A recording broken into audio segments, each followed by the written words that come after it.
महाराष्ट्राच्या राजकारणात एक है तो सेफ है या नव्या सूत्रासह दोन्ही राष्ट्रवादी पुन्हा एकदा एकत्र येण्याची दाट शक्यता निर्माण झाली आहे।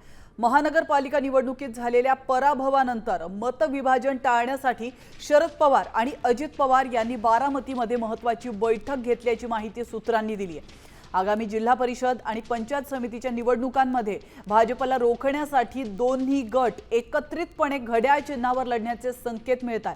सुप्रिया सुळे, जयंत पाटील आणि शशिकांत शिंदे यांच्या उपस्थितीत झालेल्या या बैठकीनंतर आता राज्याच्या राजकीय समीकरणात मोठी उलथापालथ होणार असल्याचे स्पष्ट संकेत पाहायला मिळतात।